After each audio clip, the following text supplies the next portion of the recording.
Now here in the Greater Accra region, there's so much demand that facilities can't cope. Judith, our Tritando, monitored the event here. The Malamata Polyclinic was one of the most patronized centers we visited. Vaccination started on a good note at the center.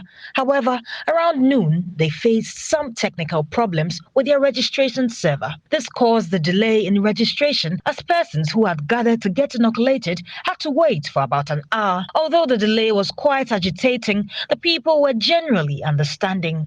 Some of them spoke to Joy News. Also, the network challenge is everywhere.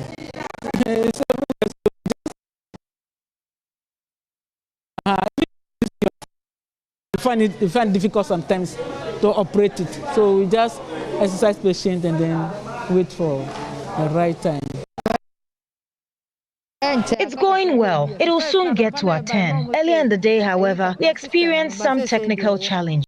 But now it's better. For me, I don't care even if it means I'll wait here till evening. I'll do it. Oh, I came in the morning, but a lot of people are here, so I just went back. So I just came in right now, but I think the line is now okay. Disease Control Officer at the Ayawaso Central Municipal Health Directorate, Emmanuel Akasireku, explained that the polyclinic began manual as a means to salvage the situation. So actually, we are working with an online application, and then it went off. So we resorted to manual work, putting the data into a manual system that we will later upload. But it wasn't long before the system came back. So everything is smoothly going on now. We visited the Entrance University Hospital, which also had its dose of challenges. Matilda Ambaka is a community nurse. So far, so good. But some of the challenges we've been having is most of the people didn't take the first jam here. But they come in, they walk in and they want you to attend to them, which you cannot do so. So you have to direct them to go to the previous place that they took the first jam. That has been our challenge so far. Today we've been able to vaccinate 10 people. Judith Awachitando, Joy News. So that's our monitoring of the situation in the Bono region, in the Ashanti region. Of course, we'll bring you a few report later. And then here in Accra, but let me bring you some, data on vaccine hesitancy. And of course, we're sourcing this from the CDC. And so according to the CDC, 38% of, respondents, this is a survey they conducted, showed some hesitancy as far as vaccinations are concerned.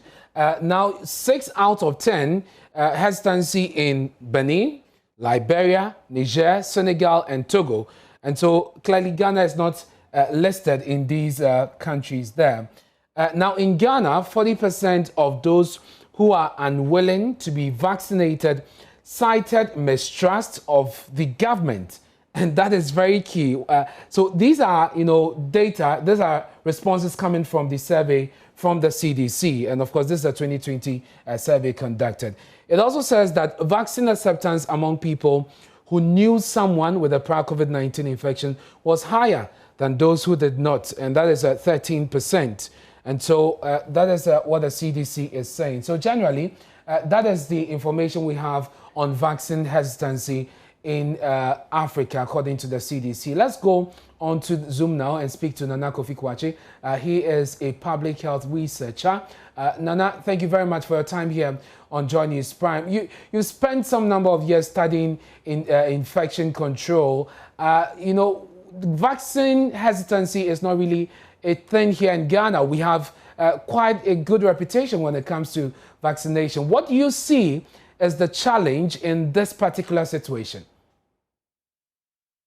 Well, good evening and thank you for having me.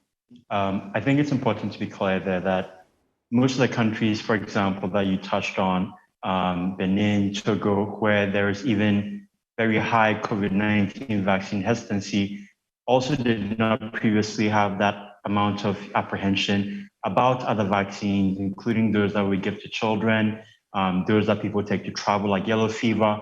So it's a very specific set of factors here that are driving apprehension about this vaccine. And because of the fact that those set of factors, when it comes to digital misinformation, maybe mistrust of public authorities, just lack of access to good information also. Those things in some way or the other exist here too. You just read, for example, the stats about the percentage of people, 40% who are hesitant to say it because of mistrust. So I think it's important that we don't jump the gun on the idea that there's nothing to worry about here. I think we need to see more surveys done at a local level that are nationally presented in Ghana that allow us to get a sense of what the general apprehension level is, what the general acceptance level is, and more importantly, the specific strands of misinformation that are driving that. We need to do that not just in the analog space, but in the digital space as well, because that's where a lot of the misinformation is being generated. For example, I do a lot of my risk communication on Twitter, and I recall when the Johnson & Johnson vaccines arrived, I actually even forwarded this to a fact-checking firm in Ghana. There were tons of tweets, tons of conversation around the idea that, as for Johnson & Johnson, it's not a good vaccine, which is not true. It doesn't have any science backing that. It's a perfectly good, perfectly safe, perfectly effective vaccine. So we have to be aware that there is some of that under the surface, and try and source it out, understand what's going on, and then be proactive in messaging towards it.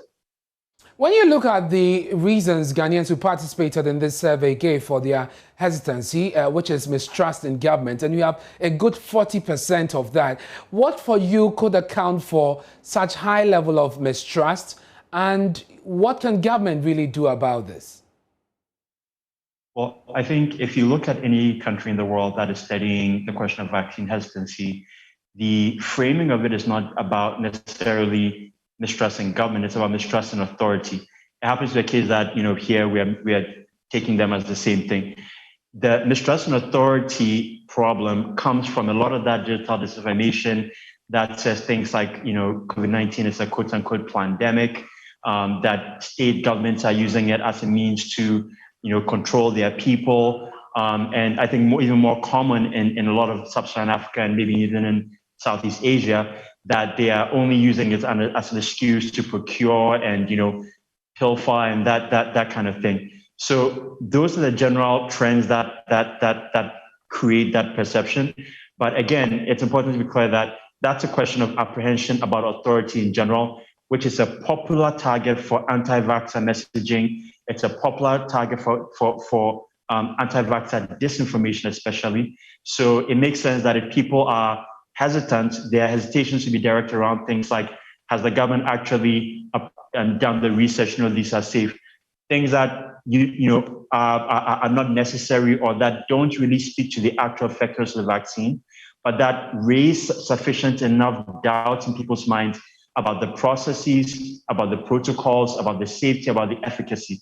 So that's where that strain of the hesitation about authority usually comes from.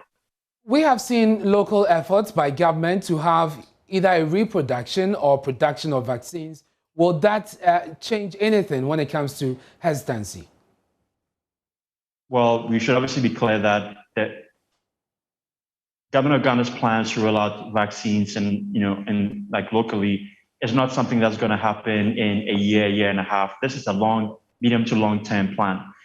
For that reason, when we are thinking about things that will solve vaccine hesitancy now, things like, whether or not we will produce vaccines and, how many will come, those are after the fact. The question, short term really has to do with understanding exactly why people are apprehensive among those who are, doing a bit more local research. I'm glad that we have this data from the Africa CDC, but there are also other studies that have been done that look at Ghana as a more specific local contextual situation. And I think we should encourage more of those and actually see what those say. So we understand, like I said, not just the percentage of people who are apprehensive, not just what things make them apprehensive, but what information they have about the vaccines. You want to test whether or not they know about safety of vaccines, whether they know about the production process, whether they believe that it's gone through all the necessary steps to make sure it's safe and effective. That's work that, yes, outside partners can do, but that I also think Ghana Health Service is probably best equipped to do because they have a national reach. They can do these national representative surveys and come up with those findings from that. It's those things that should inform digital communication strategies, analog communication strategies, and then community and stakeholder engagement as well. And just finally, before you go, we've crossed the 1,000 mark of deaths in this third wave. Look at that vis-a-vis our vaccination drive. Are we doing well? I'm not sure I understand the question, but I'll phrase it this way. I think the challenge here is when we look at deaths as an indicator of performance in general, it's a bit misguided because deaths are a lagging indicator. The deaths that you are recording, let's say today, are usually associated with infections that have happened 3 to 4 weeks prior. So if we are looking at if you're looking at deaths, not looking at new infections, then we're missing the point about avoiding the deaths in the first place. So if you look at that in this context, what we've seen so far throughout August is basically 4 straight weeks of rising cases, of rising hospitalizations and rising deaths, rising positivity rates. Pretty much any metric that you can use to evaluate the pandemic is going in the wrong direction. The question then is, what can vaccines do about that? And the vaccine access that we're going to have in the short term through September, through October, through November, is not going to be enough to meaningfully be the reason why we're able to control the current surge that's going on. We're not going to, for example, have, if you look at just simply the facts of, for example, our Johnson & Johnson procurement, we are not going to get, I think we're only going to get about 20 to 30% of that 17 million we've ordered in 2021. So we're not, and that's the main vaccine we're going to be relying on to do the bulk of the vaccinations. So even a month from now, 6 weeks from now, the main thing we can do to actually curb this is not relying on vaccination rates that are 1% to 4%, but actually being serious about enforcing the protocols, making sure people are wearing masks, making sure that we are doing proper physical distancing, making sure that things like high-risk indoor settings, workplaces are being messaged to so they know what to do to reduce the risk, open windows, open doors, ventilate the space, and that the public health response is actually doing what it's supposed to do. We should be seeing contact tracing, we should be seeing isolation, we should be seeing quarantine, and we should be able to have thresholds beyond which certain actions have to be taken. Because, obviously, so I'll leave it there. Nana, thank you very much. That's Nana Kofi Kwache, public health researcher, helping us understand the issue of vaccine hesitancy. But like he mentioned, the issue of respecting the protocols is very important. We have said it too many times, but once the issue persists, we can only say it again. Head of our health desk, Fred Smith, joins us in the studio to tell us the dangers people are putting themselves in and those around them as they continue to ignore the protocols. But Fred, let's start with our current situation. How is it looking now? Well, the latest from the Ghana Health Service for the 27th of August, we're recording in excess of 400 cases, over 400 cases. And over 2 days, the 26th and 27th, we've had 19 persons dying. We have more persons also being hospitalized. It means that their COVID infection is severe or critical, which means that they would need a ventilator or some kind of help before they can breathe. And that's where we are now. For those who may not know, the risks they're putting themselves in and others around them by not taking precaution, tell us about how the virus attacks people, Fred. Well, indeed, we have this diagram here, which will help us understand how the virus works once it enters your system. So we know it's a respiratory disease. Yeah. So once it gets into you, it's a respiratory issue that you would have. The target is the lungs. We have the lungs here. So they target the lungs, and the lungs are responsible for pumping oxygen to other parts of the body, especially the other organs that you have, the heart, the kidneys, and the others. So they all rely on the lungs for some sort of nourishment or energy to be able to function properly. Now, once the viruses attack these lungs, what happens to you is that this will become weak. It won't be able to pump oxygen into it. We breathe in oxygen and exhale carbon dioxide. Yeah. Exactly. So this is supposed to be doing that, helping the coordinator for that activity. Now, once this is unable to do that properly, it means that you are not getting in a good amount of oxygen. And as a result, you won't be able to also pump enough to the other organs around. What happens? If it's COVID, then what you hear often is that if you have underlying conditions, then you may die as a result. So it puts you at serious risk. At serious risk. So if the heart or the kidneys cannot receive enough oxygen, then they will struggle. So if there are issues in those areas, then you succumb. There are those who say that, well, we've heard about all these things, but first of all, I've been vaccinated, or even if I've not been vaccinated, I have been infected with COVID, I've recovered. And so there is really, some people believe they might have gained immunity. For people who think this way, what is the danger of being infected and getting another infection? Because we know multiple infections. Well, people have even been vaccinated and yet they go to the hospital and test positive. Indeed. So if you want to avoid a situation where you are facing a critical situation, you be in hospital, then try and prevent it. Even if you've had it for the first time, you survived, try and prevent the second one. Because what happens in the explanation I gave, your lungs would have been eaten up by the viruses. You know, when the virus gets into you, the period between the day you contracted and the incubation day, it will be multiplying so that it will be effective against your system. So if your immune system is weak in fighting the virus, then what happens is that it will eat up the lung area and the lungs will become weak. We thank God if you're able to survive this and you recover, but it has weakened your lungs. What happens is that if you get the infection again, there's a window within which you have some immunity. But beyond that, once you get the infection again, the viruses are going to continue with their work. And we know the Delta variant is pretty much in circulation in Ghana now. And so that is more efficient. Yeah, more efficient at eating up your lungs. And so that puts you at a much higher risk of succumbing to the virus. So you've heard a lot of people.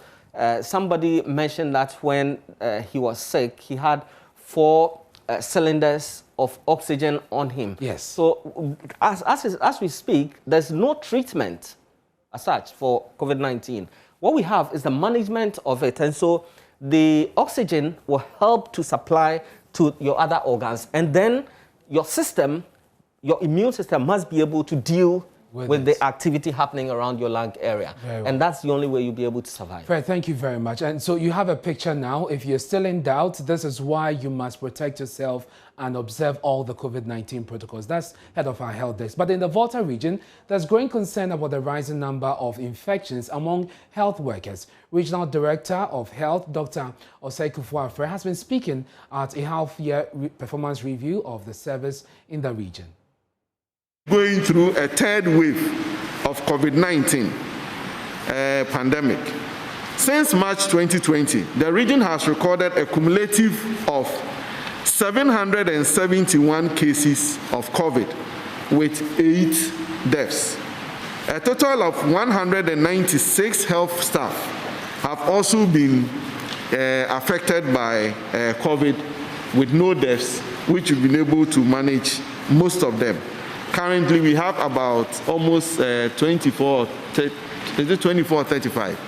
About 24 of our health staff currently having active case of COVID. So the percentage of health staff affected so far is about 25.4% of the total number of cases. And this remains a challenge since the health staff are few, and if they keep going down with the same disease they are fighting, then who is now going to manage the cases that we have?